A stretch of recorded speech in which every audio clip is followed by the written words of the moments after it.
Que quedi clar, som aquí per governar. Som aquí per governar. Des del lloc on ens toqui, però per governar.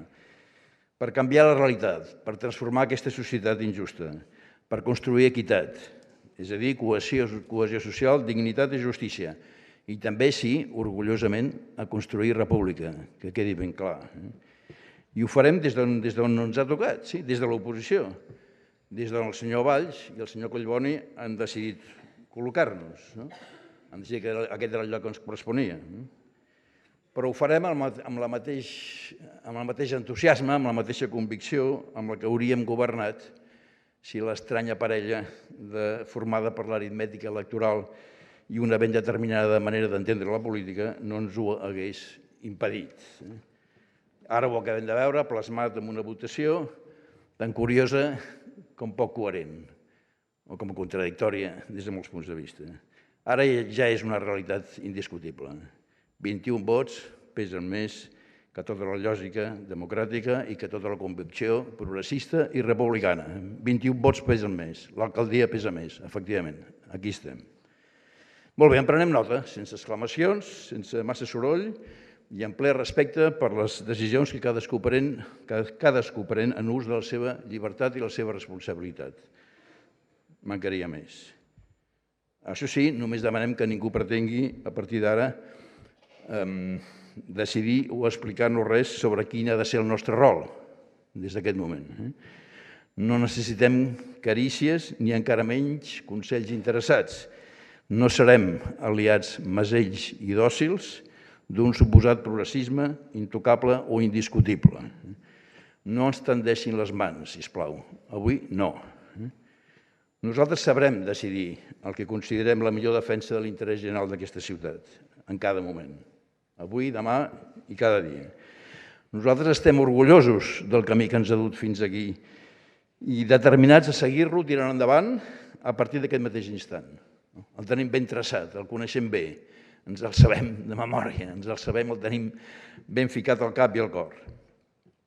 Nosaltres sabem fins a quin punt és urgent, dramàticament urgent, iniciar el combat real, no el de la gesticulació ideològica, per combatre totes les desigualtats que han crescut i s'han fet cròniques a Barcelona, també en els últims anys. La de l'accés a l'habitatge, la de la precarietat i la marginació, la de la soledat de tanta gent, la del gènere, que segueix adoptant les més terribles formes, la de la seguretat perduda, la de l'espai públic usat i abusat, sense mesura, la de l'emergència climàtica, la de la ciutat encara plena de ferides urbanes i mancances socials. I ho farem, com hem repetit dia sí, dia també, al llarg d'aquestes últimes setmanes, des de l'educació i la cultura. Amb l'educació i la cultura, envaint, conquerint la ciutat en totes les seves dimensions i en tota la seva potència transformadora, que sabem perfectament. Nosaltres, els hi ben asseguro, sabrem llegir el significat profund del que significa la presència emocionant de Quim Forn avui entre nosaltres. I sabrem llegir el significat del que representa la seva absència d'aquí ben poca estona. Tan bon punt acabi aquest ple. Sabrem distingir el gest del compromís. Sabrem reconèixer l'horrible silenci de la naturalitat. Sabrem escoltar el soroll de l'ambigüitat calculada i sabrem detectar l'habilitat per ubicar-se en un dels blocs mentre es fa ostentació de voler-los de fugir. Sabrem superar el frontisme que avui queda confirmat i consolidat amb els 21 vots que atorguen l'alcaldia a la senyora Colau.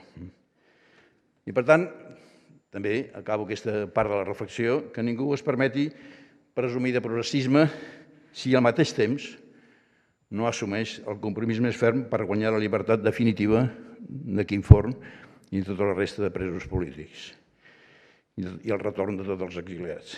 I per conquerir, si no assumeix també el compromís, per conquerir la plenitud democràtica que ens permeti als barcelonins i les barcelonines, els catalans i les catalanes, decidir sobre el futur polític institucional del nostre país. És l'única forma que jo entenc que avui té sentit el concepte de progressisme, el concepte de compromís democràtic amb aquesta ciutat. Nosaltres sabrem estar a l'altura del que el seu dia va representar l'1 d'octubre i el 3 d'octubre. Nosaltres, d'acord, ho repeteixo, governarem des de l'oposició, però prendrem la iniciativa. No ens quedarem a l'espera, no estarem responent, ni negant, ni protestant. Prendrem la iniciativa, proposarem, exigirem, denunciarem amb ambició, dins i fora de la ciutat, en totes les instàncies. Som ben conscients del que representa el rol d'aquesta ciutat en aquest país, Catalunya, en aquest estat, Espanya, i en aquesta Europa dels nostres horrors avui per avui. Aquesta Europa que depèn en bona mesura del que es pugui fer, del que es pugui liderar des de ciutats com Barcelona, des de capitals com Barcelona. Nosaltres sabrem trobar els camins perquè s'acabi imposant la raó democràtica, la raó de la ciutadania, la raó de la llibertat, de la justícia i de la dignitat. No la dels poderosos, que hi són. Els poderosos hi són i els tenim ben a prop i són ben visibles i prenen decisions que avui estem constatant indiscutiblement. Nosaltres, doncs, guanyarem la raó de la Barcelona ciutat. Contribuirem a que Barcelona guanyi aquesta batalla, la de Barcelona ciutat, la de Barcelona país, la de Barcelona capital de Catalunya, orgullosa, la de Barcelona capital d'Europa, d'aquesta Europa que ens espera i ens necessita. Acabo. No tinc més remei que recordar avui, en aquest Saló de Cent, el ple de fa 20 anys, crec, o 21, potser, en què, amb potser no tanta solemnitat, però bastanta solemnitat, vam aprovar la Carta de Barcelona. Jo ho recordo amb una certa emoció, però també amb una certa, encara més, projecció. És hora, aquella carta no està obsoleta. El que està és mal usada o mal desplegada o poc aprofitada. Però el que cal fer ara, evidentment, avui no és un moment per debats problemàtics ni per detalls, però sí és un moment de mirar lluny i gran. I amb tota seguretat és el moment de pensar en una carta metropolitana, en una ciutat real i gran, compartida, sumada, entenedora, entesa, d'entesa profunda, amb l'alcaldessa de l'Hospitalet, la de Santa Coloma, la de tota la regió metropolitana i, en el fons, la de tot Catalunya. Una última paraula.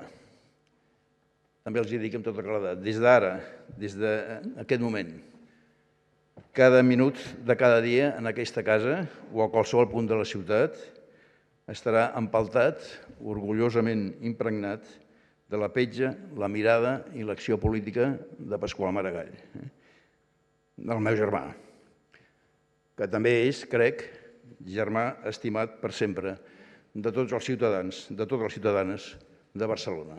Visca Barcelona, visca Catalunya.